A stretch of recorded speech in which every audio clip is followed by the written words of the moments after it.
ఇక్కడికి కొత్తగా ఛార్జ్ తీసుకొని వచ్చిన వాడే ఆ ఎస్ఐ యంగ్ బ్లడ్. అతన్ని కూడా మనం ఏమనలేం. అతను డ్యూటీ అతను చేశాడు. ఎస్పీతో కూడా నేను ఆ విషయమే చెప్పాను.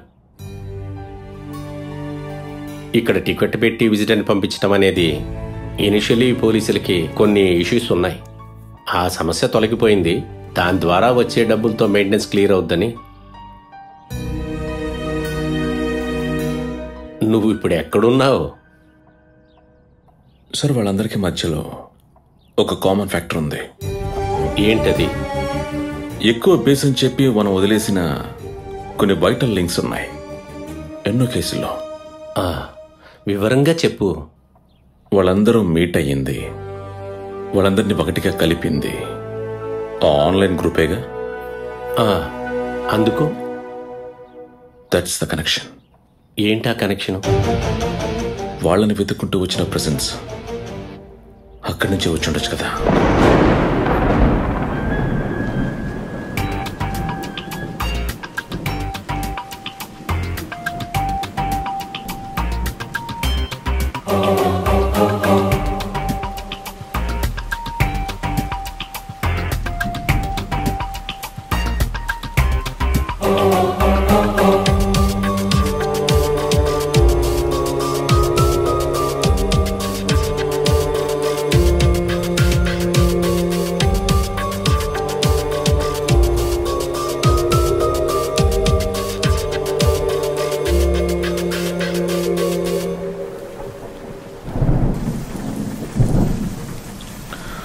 హలో మీరా.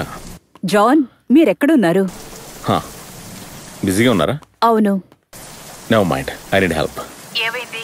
నాకు ఒక ఫేస్బుక్ గ్రూప్ డీటెయిల్స్ కావాలి, at earliest. Cyber crime ని విచారించడానికి మేమున్నాం కదా, అందులో మెంటలిస్ట్ ఏం పని? Hey, I'm serious.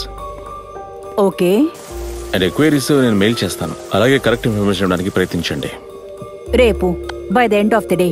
Is that okay? Okay, fine. Okay ఓకేనా? ఆమె ఎక్కడా? లైట్ పోతుందిరా. నీరు, అనువెక్కడా? రమ్మని చెప్పు. నేను పిలిచాను, తను రావట్లేదు. గోపు పగలు కొట్టాలి. నాకు దాని మొహం చూస్తేనే కాలిపోతుందిరా. 31వ తారీఖు స్క్రీనింగ్ కి హాల్ బుక్ చేస్తాను. గ్రూప్ లో వాళ్ళందరూ వస్తానన్నారు. షూటింగ్ తర్వాత music, editing, entire post production చేయాలిగా. ఆవిడ బిహేవ్ చేస్తే ఎలా? తపాస్, తప్పొప్పుల మధ్య కాదు ఇప్పుడు సమస్య, ఒక ఒప్పుకి మరొక ఒప్పుకే. ఏంటి? బాగా ఆలోచించు. ఈ గ్యాప్ లో నేను వెళ్ళి తను కరెక్ట్ చేస్తాను. లేదు తీసుకొచ్చేస్తాను.